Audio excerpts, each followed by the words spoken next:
Welcome to the Dark Path podcast. Thanks for your time again. I'm very happy to be sitting here and having a friend on again that we've had on the podcast once before. So welcome back, Justin. How are you doing? How's the year going so far? Good. It's been a long year already. Yeah, it's interesting how, that question really is like, how are you doing? It's like the impulsive response is, oh, it's great. Everything's great. And, as long as your life, your house hasn't burnt down or something, then that's true in a relative sense. But I hear you. I hear you. But everything's more or less stable and all that. Yes. Things are stable, which are good. There hasn't been any new crazy surprises in my life or society at large, which is nice. We could all use the break from more craziness. Yeah, I was listening to another podcast because you're always, when you get into this world, you get into it. And I don't know if you know who this was, but there was a guy named Thich Nhat Hanh who was a Cambodian monk. You ever heard of him? Oh, I've heard of him. Yeah, he was really, really good at talking about Buddhist perspectives in life in a real simple way. And I think he got to be almost 100, but he passed away a week ago. Oh, wow. And so, just a moment to sort of recognize the guy and think about him. And I've read a few of his books and I've really enjoyed them from that super simplistic, taking the time to enjoy life in the moment sort of perspective.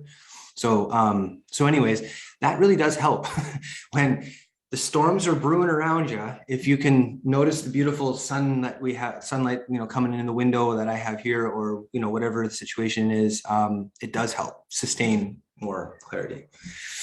But anyway, I thought we'd jump into our topic of our main topic, because you're the cryptocurrency guy. And I wanted to share this with you. The feedback that I've asked people all the time, feedback from the chats.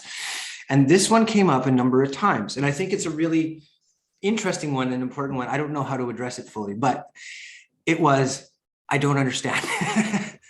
I just the blankness and the mind is just like, it just can't grasp the abstraction that is a digital currency. Because it seems to be, and this is maybe where I can get you to jump in, is it seems to be that people really do have this assumption that currencies are physical somehow, and that even our current ones aren't still tangible in that way. Yeah, I mean, there's a concept called hard currency, which is like the coins in your pocket and the physical cash. But I would doubt that many people have the majority of all the money that they have in cash, right? Like they can't feel it. They can go to a bank and in theory take out cash, but there's a limit to how much you can get, and it's impractical. It's impractical to have, all cash all the time, right? Like it doesn't make much sense. So what we have already in many respects is a digital currency. The Canadian dollar, the US dollar, is overwhelmingly a digital currency already. It's just within this system of the existing banking system. They have computers and they have databases, and in that database there's your account, and that account has a number in it. It has a ledger with your number in it. What cryptocurrencies is essentially just a different way of having that database, so it's not just some bank, it is a database that is owned by really nobody, that has account number and number of coins within it. Mm-hmm. The other difference is it's usually not US dollars or Canadian dollars that's in that account. So it's something like Bitcoin, or it's something like Ethereum, or any of the other altcoins. But even with things like within the Ethereum blockchain, there's a concept called stablecoins, and essentially it's a token that is essentially pegged to the US dollar. And there's a number of these different stable coins. The biggest one, or the first one, was Tether, which is has some big problems. But there's newer ones that have come up, like USDC by Circle, which is a US company that has created a stable coin called USDC. And basically you can trade on a crypto exchange your Bitcoin or your Ethereum for this USDC. And what the company Circle does, which develops and owns USDC, is they will buy the equivalent amount of US dollars in their treasury and sell that amount based on how many people are buying and selling their USDC. So it's pegged to the US dollar. Okay. Yeah, that's interesting. That points to a point of exchange that's starting to streamline a little, or become more possible in terms of that. Yeah, it's really important in the ecosystem too, because the big problem with Bitcoin and with Ethereum is that they are very volatile. You can go up 80%, you can go down 80%, and that can happen, within a day kind of thing.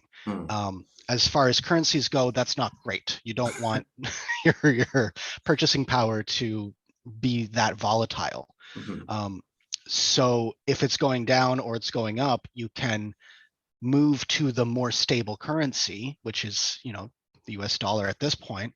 And it essentially gives you that kind of safe haven, and allows you to kind of, diversify your volatility, if that makes sense. Well, yeah. And okay, so I want to pull it back just to these real basic concepts, because a lot of people still are very new and even don't even really understand this stuff even exists properly. So I remember many years ago doing this weekend self-help financial guru thing, which had some goofy elements, but a few pretty good tidbits as well. So one of those things. And one of them was this whole thing where you figured out what kind of relationship you want to have with money. And it was actually a pretty useful thing to think about it, because most of the time, up until that point in my life, I'd never even considered money to be something that I had a relationship with, and how it affected me. And what I came out from that was, I really don't want to have to deal with it. I just want to do the things I want to do. And what that helped me realize was, at the bottom of what money represents is trust, in that I can exchange my time for value. And that community, in the community that I live within, I can then sustain myself. That's how I know I have to survive, right? We don't hunt anymore directly, although some people do, but most of us don't. We need to know that when we put our time in to get the paycheck or get the whatever, that value is going to be worth something. And so I think that's a lot of why people are having trouble to expand into this different, of evolution of money, and also just letting go of the notions that maybe are instinctually there, like it's a physical thing, but it's not, and all of that, because there is an evolution happening. And what you're talking about with all this stuff it's happening. This isn't just a thought. And if we don't, just in history, right, if we don't pay enough attention to these things as they emerge, they can fall into the pits of despair. They can rise to crazy things. All kinds of shit can happen. So yeah, some better communications about that. But can I ask you this then? So how does it differ between national currencies like the Canadian dollar and cryptocurrencies in terms of how you can conceive of the trust you would have in that currency? Yeah, you're right in identifying that it all does come down to trust at the end of the day, that you trust that the person that you're buying from and that the purchaser and the purchasee both agree that $10 is worth $10, or 10 yen, or 10 whatever. So it does come down to trust. And basically what we're doing is we're trusting in institutions to guarantee that value. We're trusting in the Canadian or the US monetary system. We're trusting the Federal Reserve or the Bank of Canada to set the value of the dollar. We're trusting the bank that holds our money, and the credit card that, if we're paying for something with credit card, we're trusting that the credit card company is going to pay the merchant and then they're trusting us. The MasterCard is trusting us that we're going to pay them. And they have ways of enforcing that trust. And that does speak to that there's also this entire legal system that's around, so that, and it's all guaranteeing this trust. It's an entire complex of institutions that is all trying to guarantee the relative value of money, be that Canadian dollars or US dollars or whatever other national currency. The way that cryptocurrency works is well, what if the trust mechanism, what if the thing that we're trusting is different?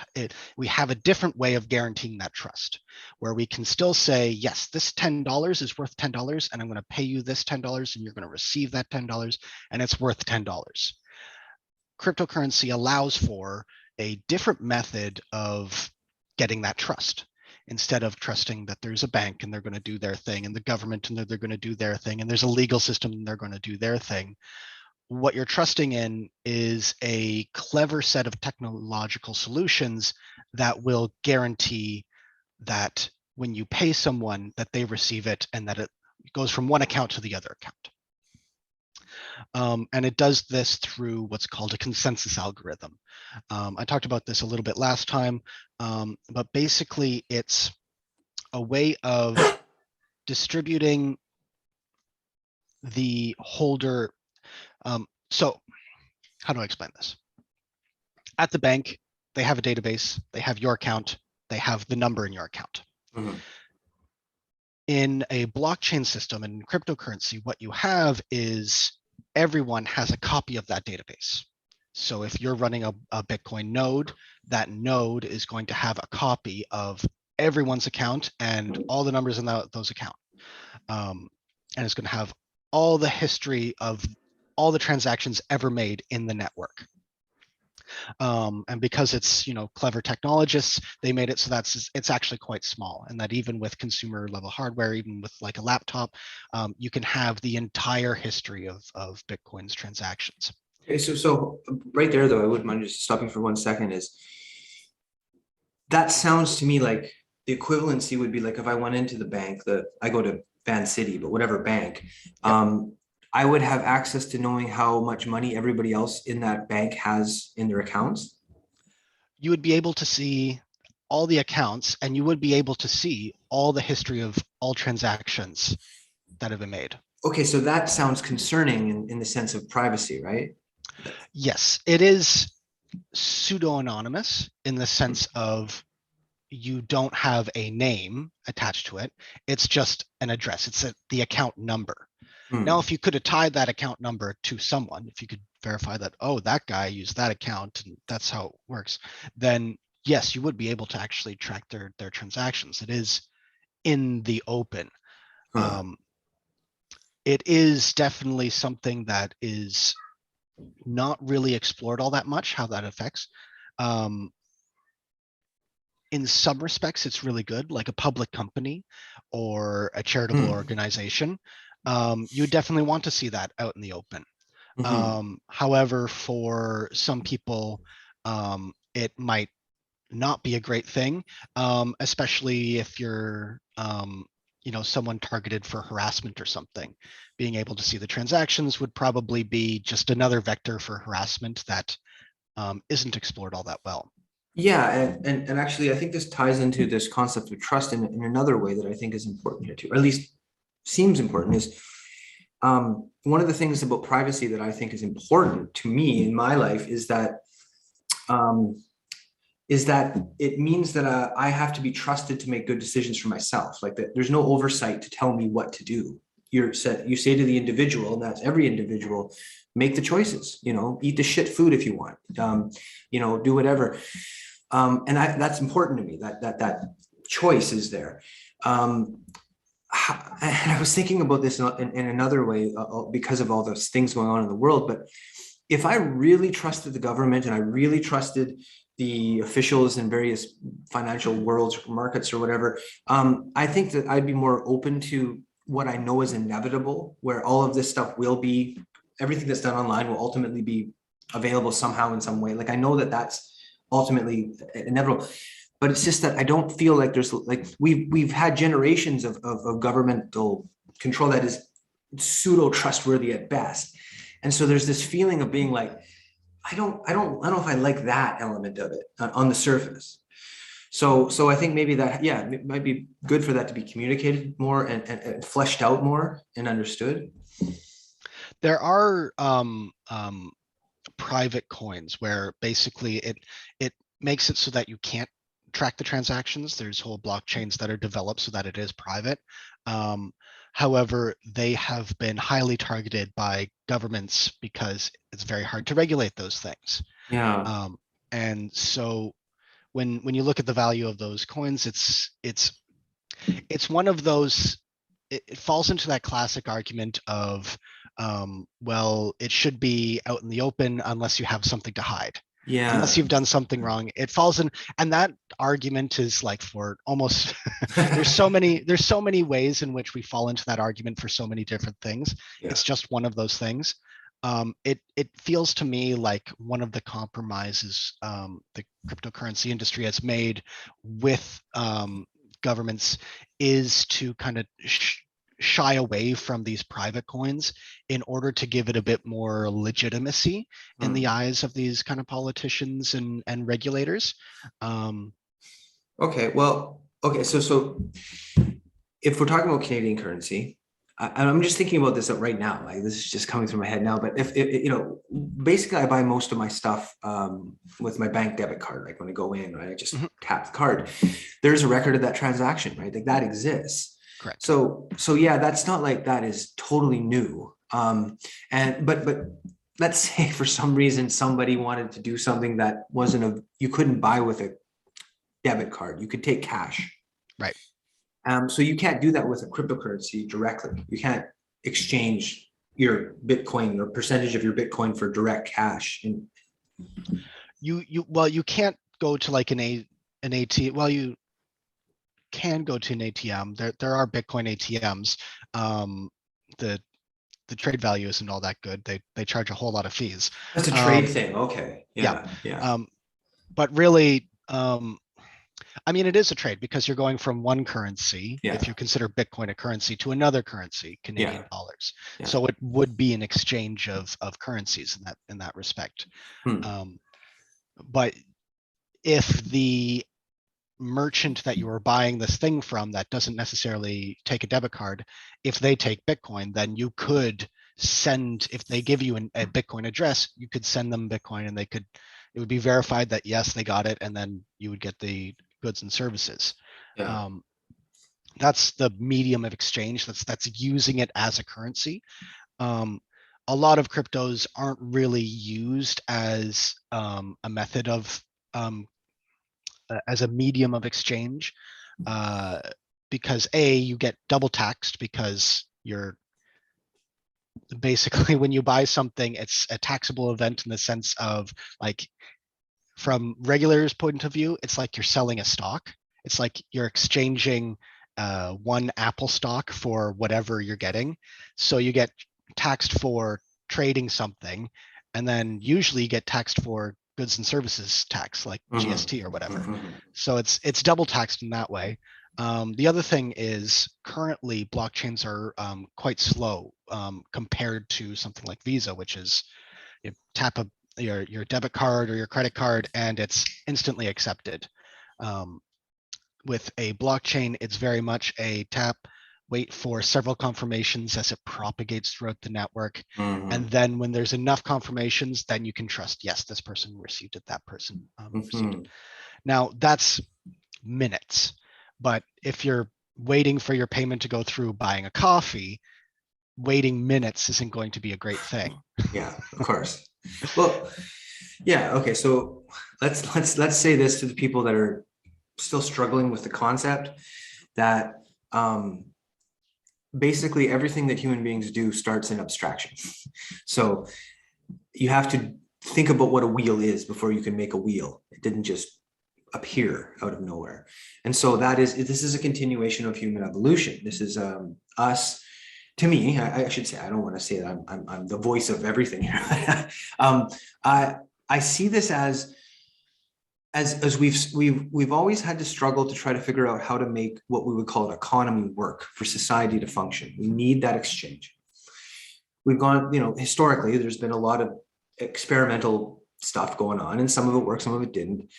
We've come up to this point now, and maybe I want to tie into this a bit too, is we've actually embraced the abstract nature of currency for quite a while because, as you've said, we can't, not like, if we took all the money that was in the environment, in the public realm, in Canada, and tried to, like, make it physicalized, right? Like, it wouldn't work. It's just, Yeah. there's not enough of that material. So we've already basically done this. And so some people who are more aware of this, because they're more computer scientist types and this kind of thing, have tried to figure out a way to make that more useful in that they see that, how do I phrase this? That the fiat currencies we've been using are not sustaining themselves over time very well.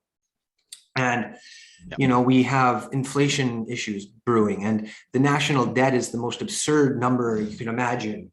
The American national debt is beyond fathomable, right? It doesn't make any sense. And so yeah, do you see it that way, as like the evolution of this concept of currency that we've worked on is got this new tentacle sort of growing out of it, in a sense? It is very much an evolution of the concept of money, similar to how, paper money was revolutionary in the times of coins, right? Like, a gold coin was a gold coin, that's money. And so if everybody's using gold coins and someone says, well, I have this piece of paper and this piece of paper is worth one of those gold coins, that, like, there are so many debates going on at the time, like how would that work? How some countries would use this, other countries wouldn't use this. And so this is one of those evolutions. It was an evolution. This evolution is really born out of the fact that at a fundamental level, the internet is a pillar of our global society. It's we're talking on the internet right now. That's how we're communicating. We have a global community because we have this global network that allows us to talk to each other very, very quickly, where there isn't really any one owner of the internet, right? There's no king of the internet. There's there's some very powerful people that have developed very powerful networks on top of the internet, and we know who they all are. There's the Zuckerbergs and the likes of those. But out of this technology, we're able to then say, well, what if there was a internet digitally native currency system? And it's very much out of that tradition of, we're going from coins to paper currency. Well, now we're going from a digital currency that's in your bank, that's already just a ones and zeros in somebody's databases at RBC or TD or whatever your bank is, and then moving that out of that database and into a database that's owned by all the participants within that network. So I think one of the problems that a lot of people have is they don't think about money all that much. Money is just money. And the way that this is described to me was, when you talk to really religious people, people who believe strongly in God and that whole thing, they don't really question what God is or what it means to have a supreme being. They just trust that that's what it is, because they're religious and that's how they view the world.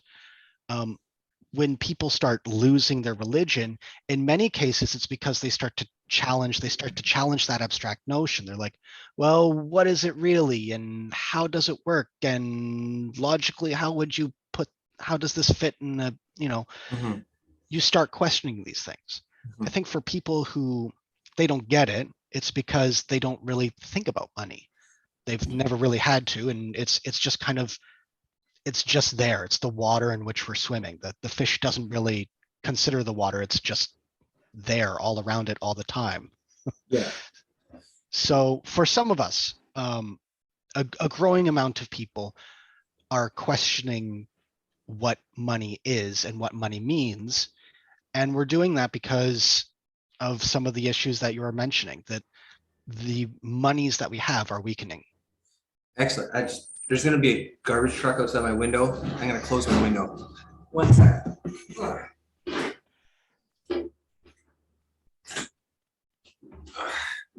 I meant to do that before we started recording. I'll just clip this out. Yes. So please pick up on what you just said, though. That was important. Yeah. So I think more and more people are starting to question what money is. They're starting to challenge that notion. They're starting to think about the concept of money, for a lot of the reasons that you were mentioning before, that the existing monetary system is at most charitably under strain, but more realistically devaluing at an alarming rate.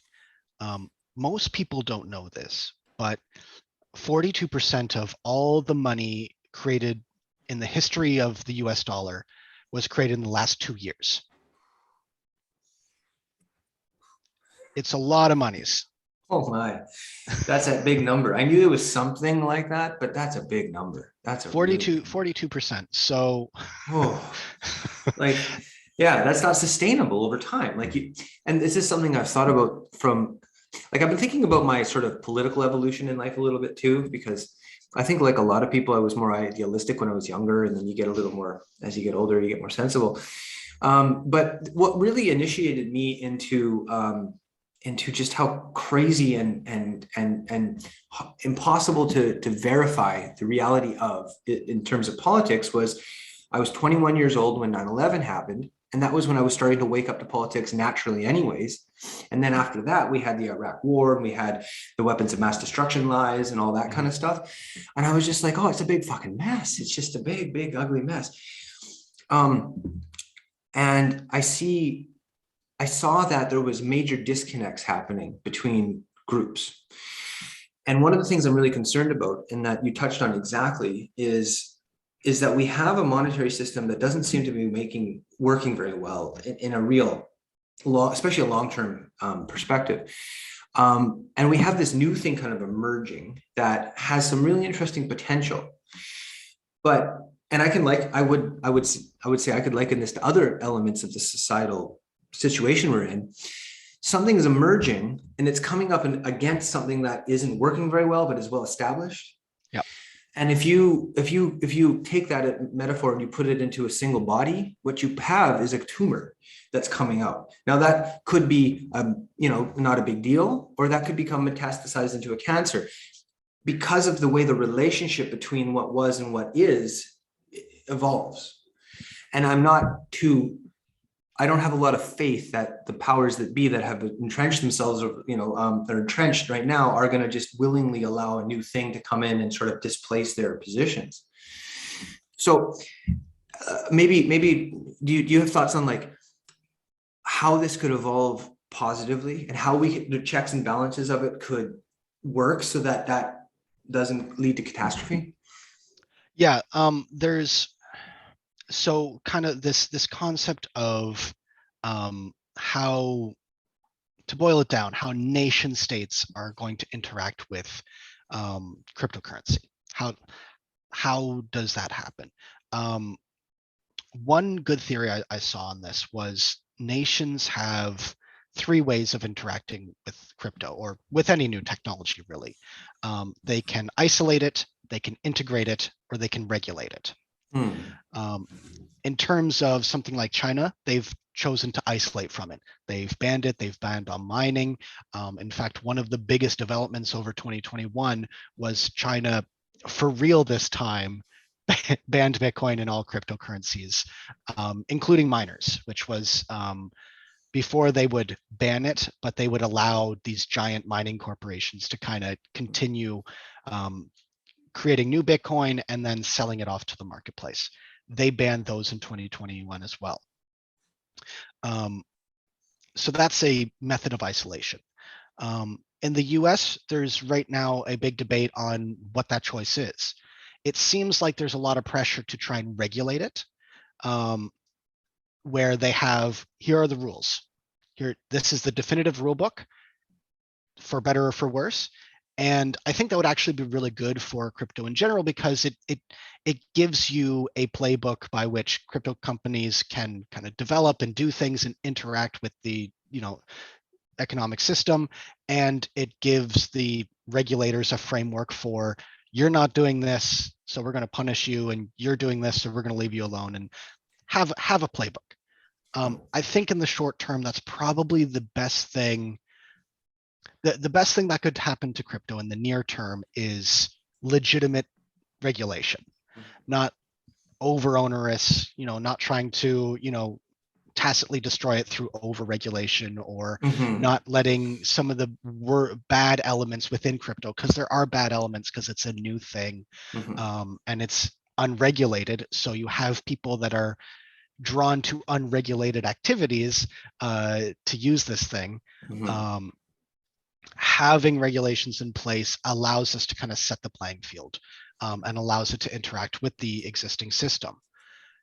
If that happens, then I think you see a lot of natural growth. And really what it does is it allows this technology to stand up on its own two legs, whether or not the world starts to transition to this more because there's a good use case involved.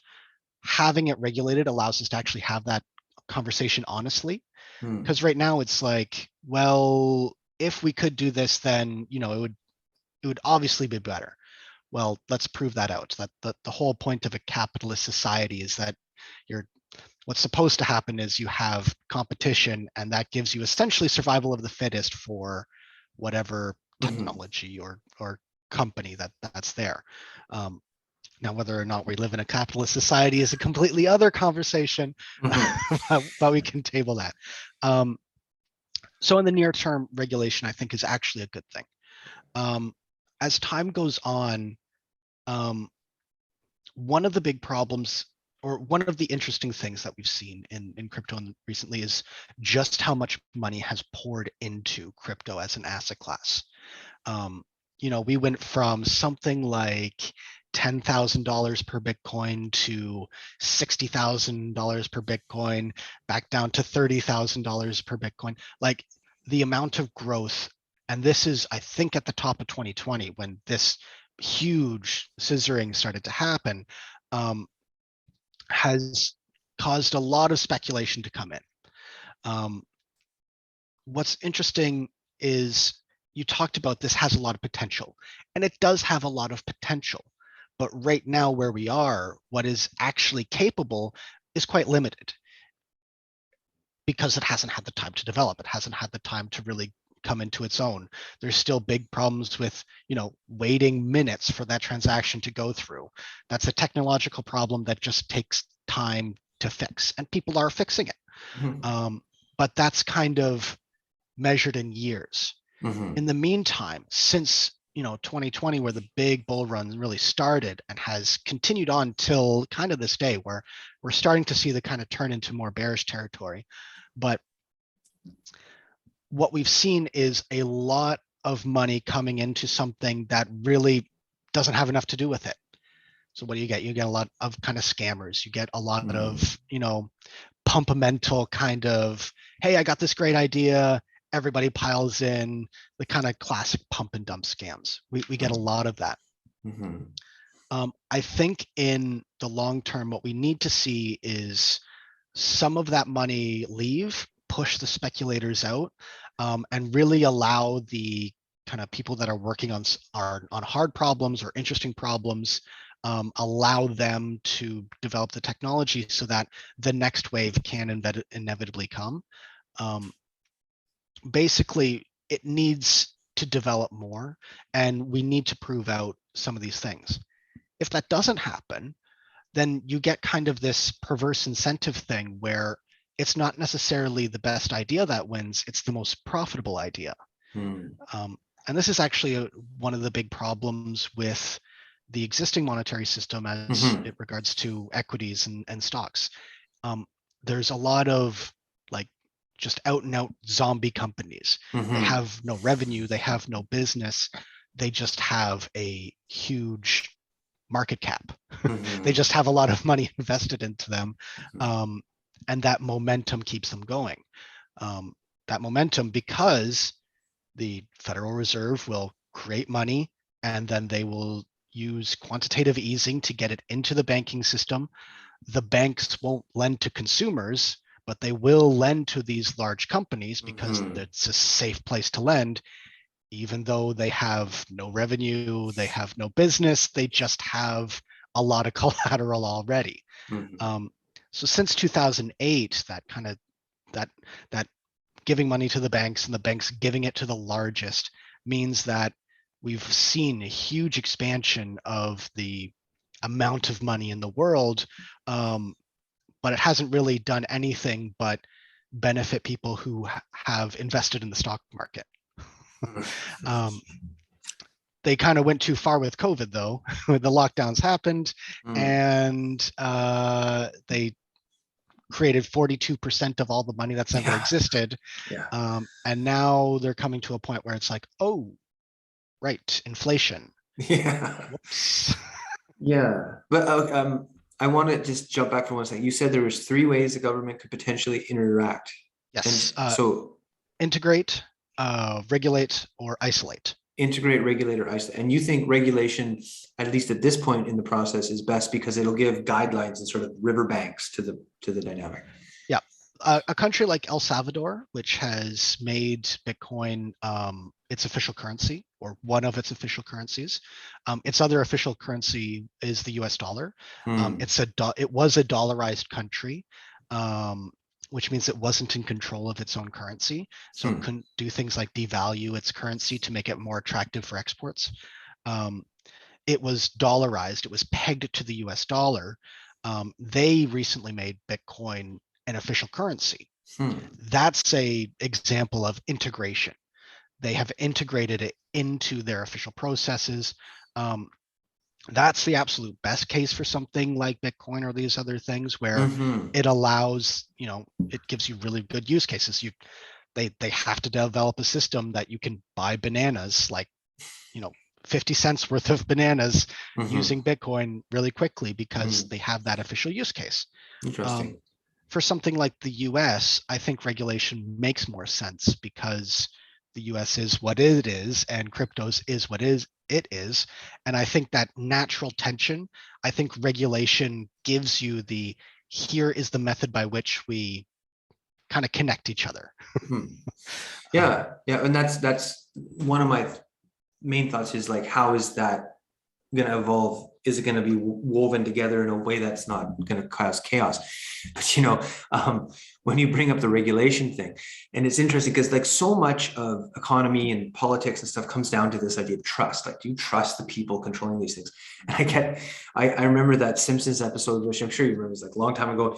Homer Simpson and his friends become vigilantes essentially. And Lisa says to him, "But if you're the police, who will police the police?"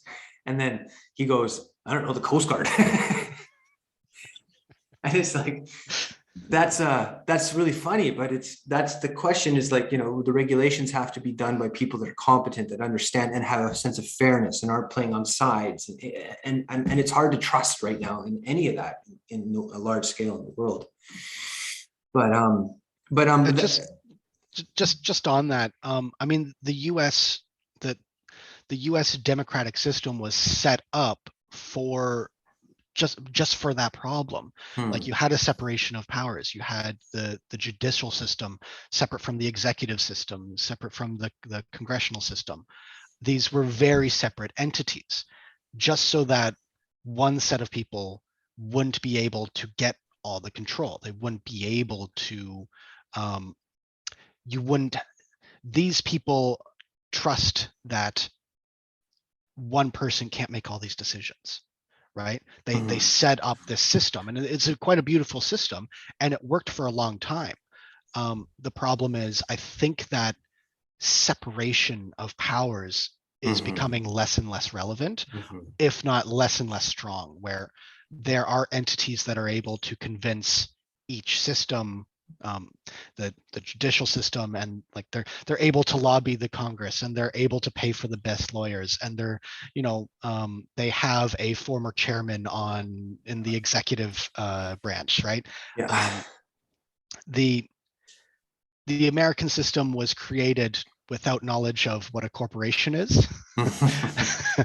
And just the overwhelming power that corporations create, just a group of people going towards a profit-seeking thing. You get to what's called the iron law of the oligarchy, Mm. where all of human endeavors will eventually always form an oligarchy. Power will Mm. always it's just a natural form. Yeah. I guess it has something to do with entropy or something, but there's something in humans that will always tend to go towards more and more centralization of power until eventually, you get to the one guy. Yeah, yeah. Well, that is. I think they call it the Pareto distribution in economics, but it's also based on like a physical law. So, like the formation of planets is based on it too, and Yep. there's like a gravity, right? Like things get pulled into a central point. But I like how you said that the Americans had a really good conception of how to manage that, for the time that they created their initial governance. But again, it's this idea of evolution of things as they evolve and change.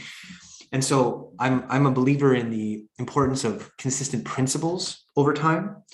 So the principles that are inherent maybe in the conception of America and the creation of the republic as they did it, but with the flexibility of evolving into these new circumstances that we're in. But I think the course thread there, because let's talk about how to fix the world, right, is accountability, a proper, clear public accountability. So you're in a position of power.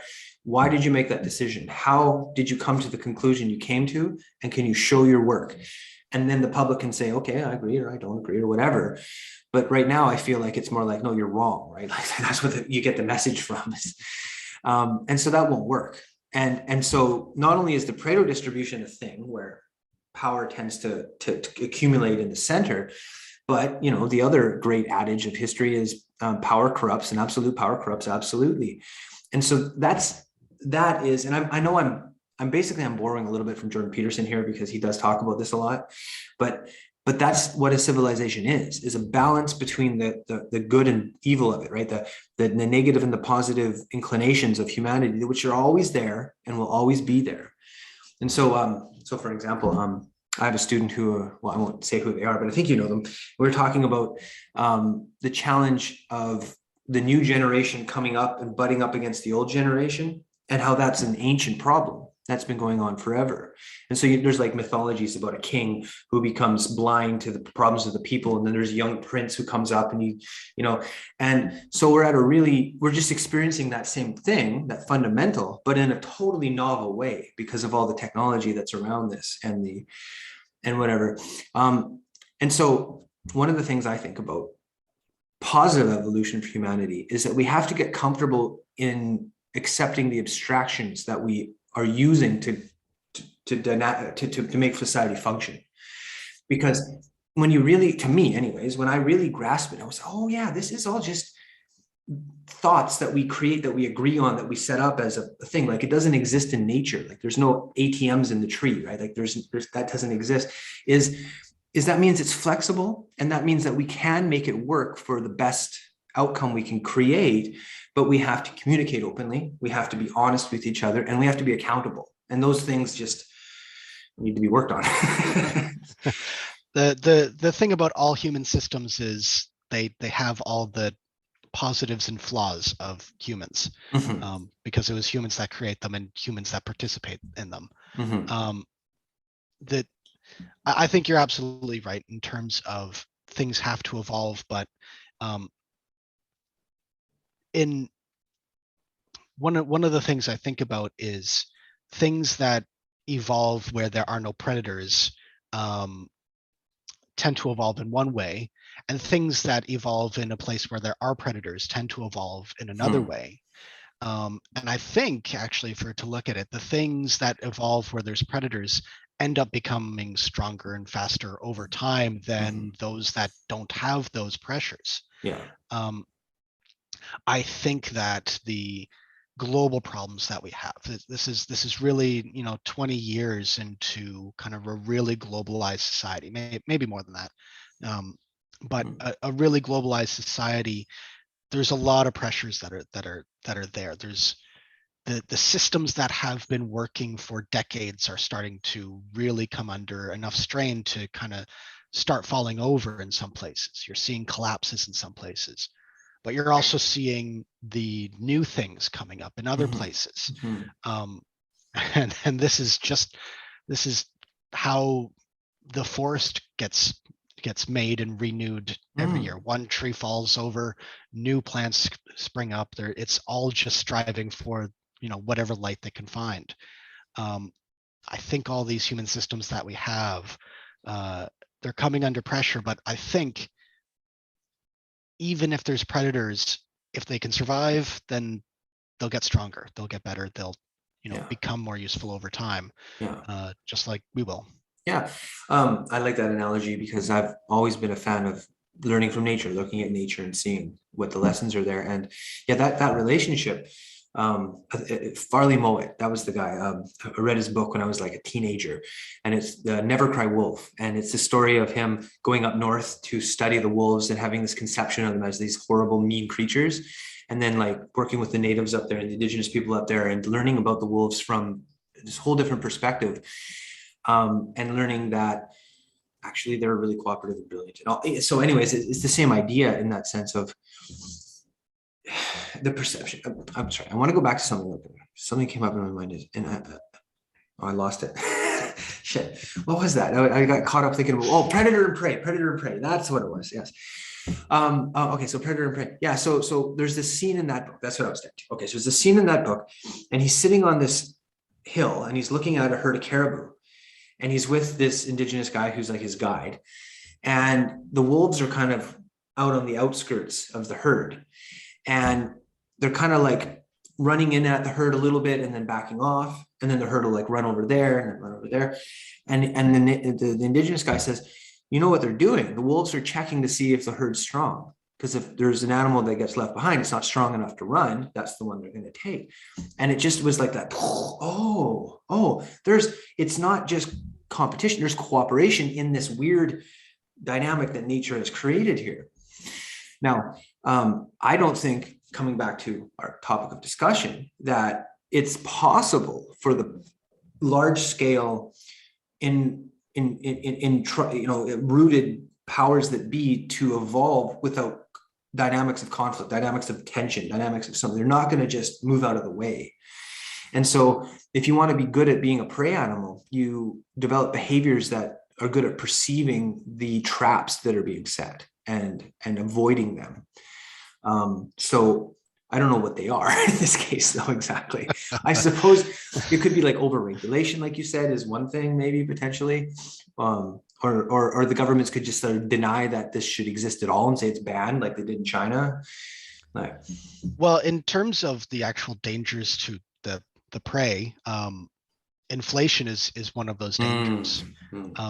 There's a couple things that are really quite dangerous to society. One of them is hunger. There's no more politically destabilizing force than a hungry mob.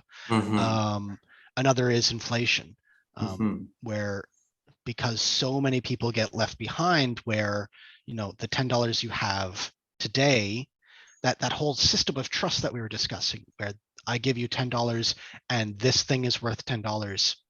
Well, if the next day you go in and that thing is now worth $100, you still only have $10. So you get a lot of people that who get left behind. And the more people that get left behind are people that aren't really in the system anymore. And if they're not within the system, why would they do anything but destabilize the existing system, right? Yes. Well, that's come back to this communication issue of as new things emerge, how well is the emergence understood and integrated with and everything. But see, what you're talking about too is I was thinking in terms of like the pitfalls that could come up to prevent cryptocurrencies from evolving on their own. But yeah, society as a whole is facing problems, never mind the cryptocurrency. Yeah. And those problems, I mean, you're exactly right. Like hunger, I mean, that's the end of civilized behavior. That's what that is. And then, you know, inflation is another way to achieve hunger in a kind of an indirect way. Like it leads to that, because what that really is just scarcity. You're going to have to fight to survive. Well, then the fight comes out, and then the humanity gets thrown out the window. And so it's interesting in history, like this does happen, where something is going to fall apart, and you can kind of see that it's starting to fall apart. It's like a dinosaur. It's a big old thing.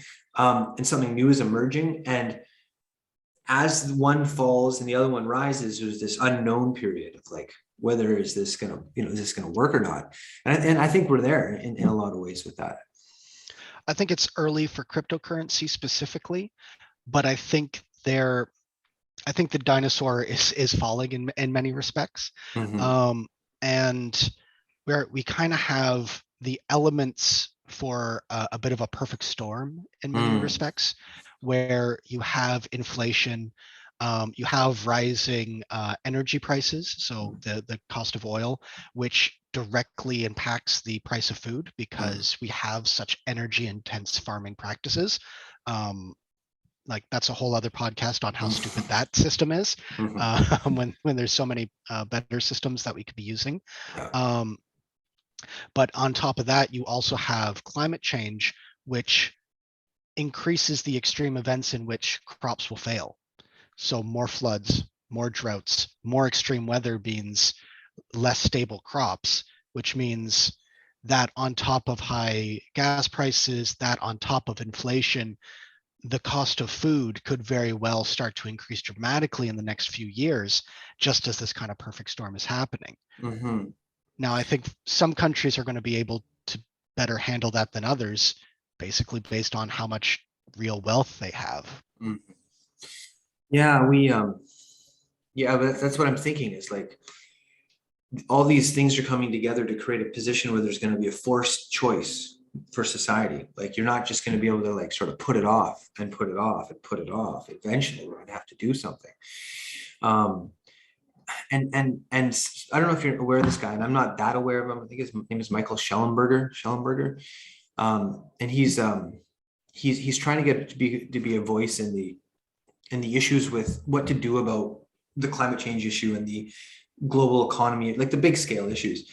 And one of the things he talks about, and I think is a good point, is if you want people to care about the environment, let's say, they can't be starving, because in such a mindset that you barely can survive day to day, you're not going to be able to think about, and again, this is an abstraction, the environment. The environment is an abstraction. So if you want people to be able to care about these things, and I do want people to care about these things, they have to have stable lives.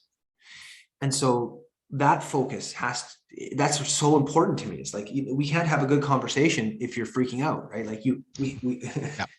So how do we stabilize production of fundamental things, food and everything, and then allow that to continue while we change out all these other parts of the system? That's a hell of a challenge. It's changing the engine on a car that's going 100 miles per hour. It's not easy.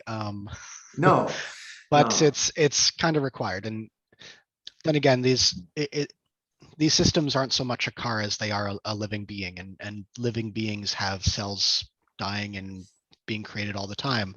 These living beings also have health issues. They also have incredible resiliency. Mm-hmm. So I think it's going to be an interesting time. I think it's going to be, tough times ahead.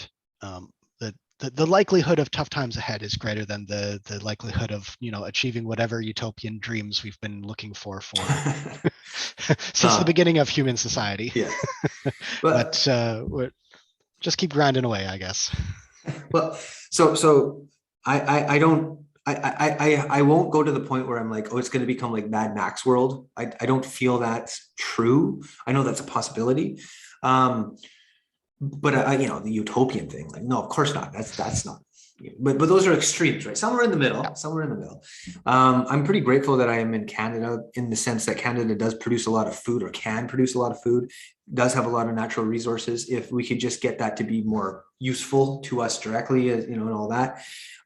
There is major pushback obviously going on in the situation out there in the world right now, and that's one of those things where I'm really, it's the same with the cryptocurrency. It's like, I hope it goes towards a good end, because it is an explosion of energy that to me was inevitable, had to have come up at some point.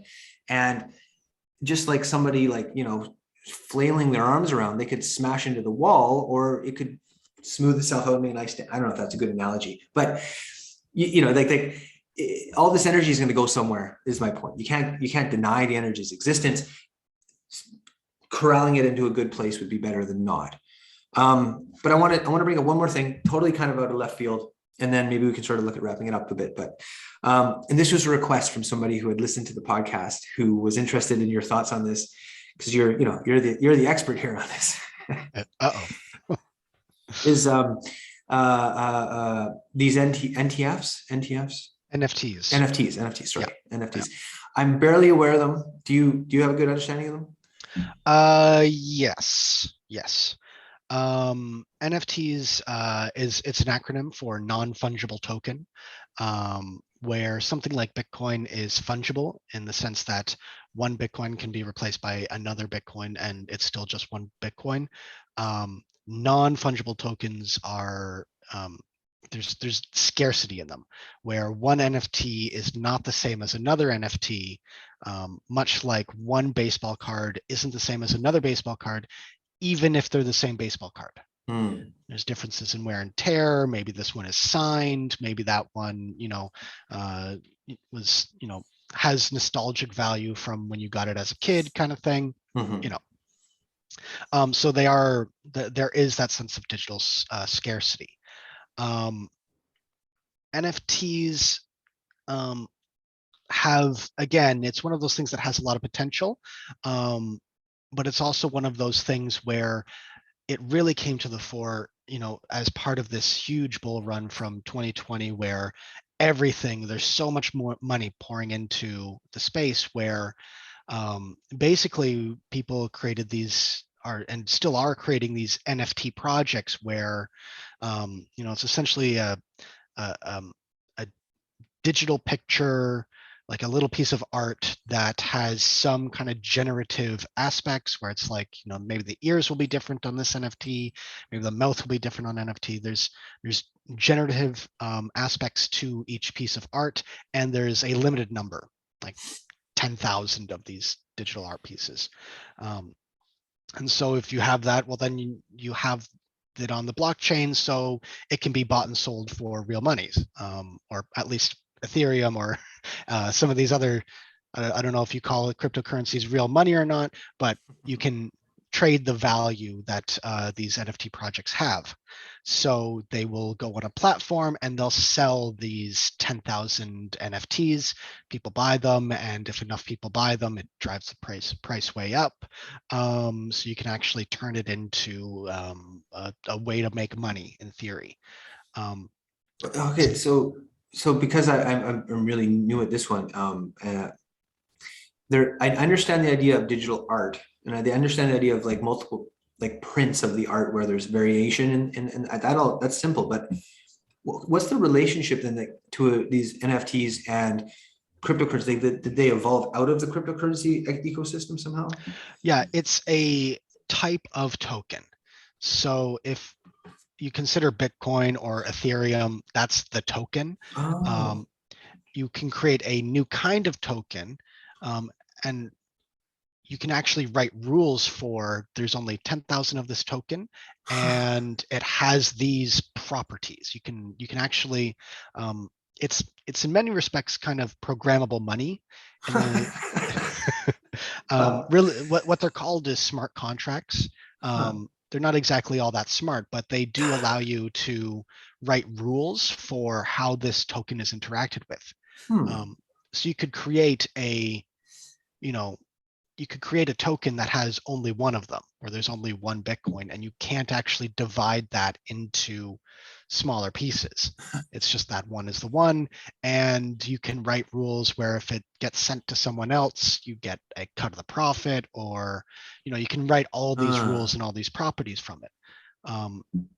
So it's just a type of token, but this token has the property of it has really big ears, and this one has really small eyes, and this one is holding a piece of pizza or something silly like that.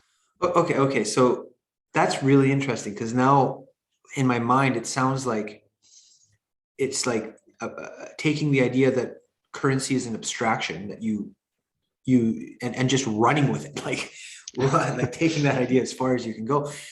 But like, as much as to me, that's really kind of neat, because I'm very imaginative. I like wild ideas. I have fun playing with all kinds of ideas. But if I take this back to reality, or like, got concrete reality, couldn't you get too abstract with that? It'd be like the game where little kids play, where they're like, well, I made up this rule. And then another kid is like, oh, I made up this rule. And like, nothing can like function.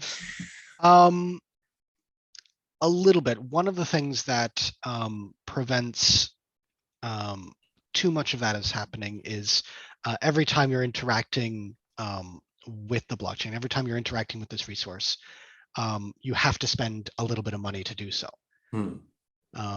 So if you're on the Ethereum blockchain, and this is actually to prevent people from doing weird things of like just hammering the network with too much nonsense. If you have to pay every time you use it, then it kind of incentivizes you only to use it for relatively productive purposes. Yeah.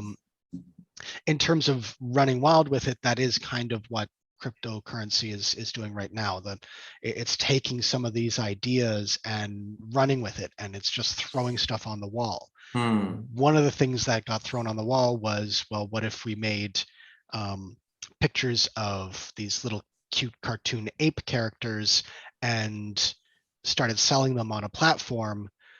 That took off, and these apes can go for millions of dollars, like actually millions of dollars, and that is ridiculous. That they're sure they are digitally scarce. You definitely are the owner of these things, but I mean, I also find a lot of the high art that you can get at like those auctions where they go for $1 million. I find that ridiculous as well. Yeah.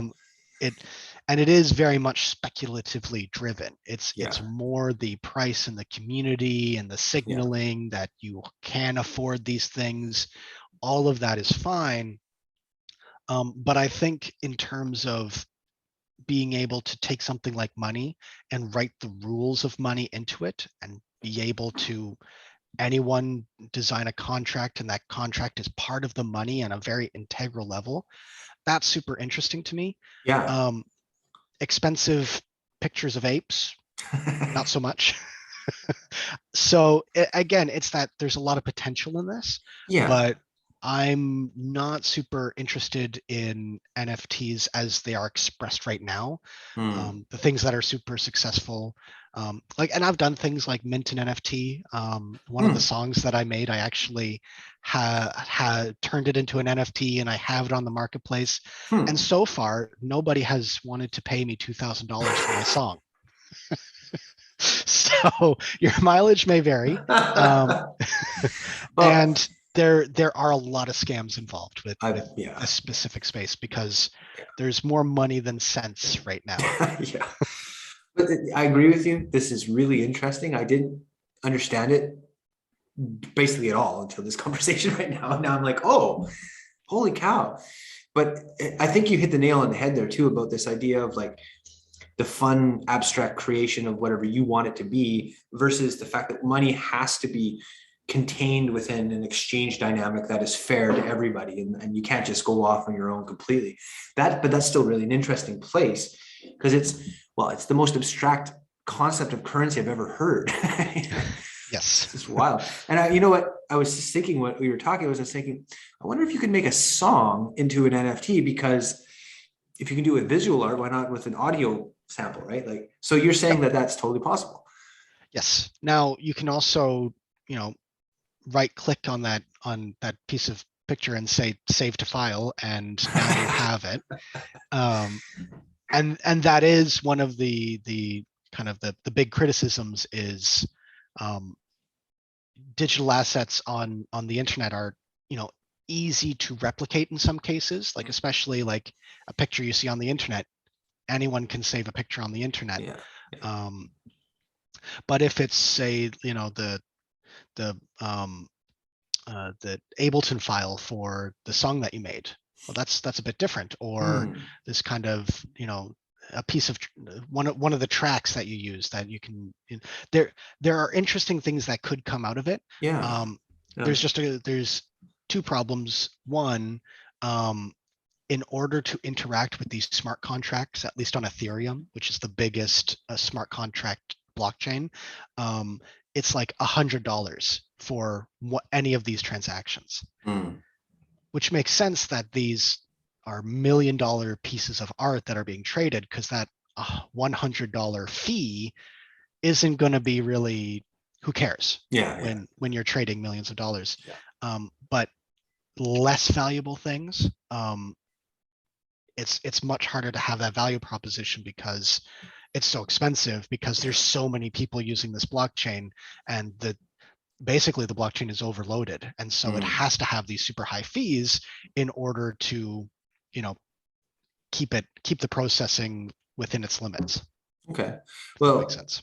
It does, and I mean, this is all such new territory that I can see that, it's going to have to be made up as it goes along to accommodate growth, and if that's what's going on there, that's like, I get that. But I'm just thinking about, like, I've actually been working on some songs for the last while that, have been interrupted for lots of reasons, and one of the things you can do with songs when there's enough instrumentation, when you know what you're doing with instrumentation, is you can do mixes where there's different like genres almost coming out of it, essentially. Right. And I was thinking about, like, this mix could be like an NFT, and then this mix could be like another one, right? Like, yeah, I don't want to go too far. Like, I'm just thinking about things too personal in that way, but that's fascinating. That's really fascinating. I can see it being super popular in the ultra, like, clicky, elite, artistic crowd because of that way that they function. But this comes back to something else that I was interested in the last conversation we had on the podcast, and see if maybe it could correlate. Is, you talked about, like, regional currencies potentially developing, and how, Vancouver Island, maybe as an example, could develop its own currency. It could become like a personalized currency then, right? It could be like you could really put your own twist into it in some ways. Yeah, they do have, there is, I forget what it's called, but I was looking at it a few months ago. There is a like a blockchain kind of service thing that allows, like, celebrities or anybody really to create their own token. So it'll be like this celebrity's token, and anyone can buy it, and most of the time it's not very valuable, but you could get into some interesting things, like if you have this token, it also counts as like a ticket to their next show, kind of thing. Or access to an early stage of recording, like a demo recording kind of thing, like a listening party kind of thing. Yeah. That's one of the things where, because these NFTs live on the blockchain, they're technically there forever, or as long as the blockchain is there. So if you hold it, then in theory you can add more utility to it over time, where you can say, okay, now it's a ticket in this context, and okay, now it's, because you have this, you get to access the album early, or whatever, that kind of, it does allow those avenues. There are early signs of it. Hasn't really taken off quite yet, but yeah, it's kind of one of those things where, in many respects, if you can think it, it might be possible. That's yeah. So yeah, it's interesting. That's exactly like where my mind is sitting with this, is because it's like, this is on the cutting edge of what human imagination is capable of manifesting within this system, and like this. But I know it needs to be grounded in reality and the basis of functionality. Like it has to have this. But I like artism. I like artistic stuff. I like it when people can put their own flavor into things. And I'm just finished reading a book called Stand Tall, My Son, which is a guy named George. I'm probably gonna get this wrong. George Klutzy, something like this. And he was an indigenous guy that grew up in off Vancouver Island, and his early years had no European contact because they were very isolated. And then he later in life became the world caught up with him basically. And he talks about how everybody would always customize their stuff in their life back in those days. So if you were making a paddle to go with your canoe, you'd have your own family's like totem sort of carved into the paddle. And how there was they would develop such pride in their lives through this. And I was like, that's actually a pretty good idea. And this is like this really crazy internet abstraction idea that might kind of be the same, sort of, at least from my limited understanding. Yeah, there's elements of that. There's also elements of the darker side of humans where people generate these things purely to try and get other people to buy them just so that they can make a whole lot of money and abandon the project. All of these systems are as complex and as messy as humans are. And the narratives we form around them are either thing good or thing bad. I think one of the things that you're trying to do on this podcast, and the things that I try to do, is to try to get away from thing good and thing bad and really get to what is thing. Yeah. What is thing? I like that. Yes. I 100% agree with you there. 100%. No. Yeah. That's the whole, yeah, that is largely the point. It's largely the point of, I think, to me, of the fun of life too.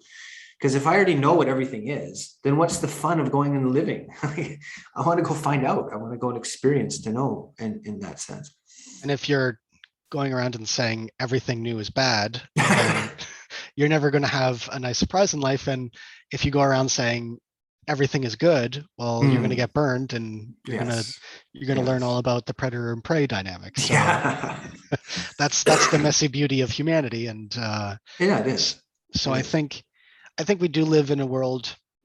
I think we live in a world where there are a lot of abstractions, and in many cases we over abstract things, and we really do boil things down to either thing is maximally good or maximally bad, or I have decided that this thing is like this, and that's just the way it is.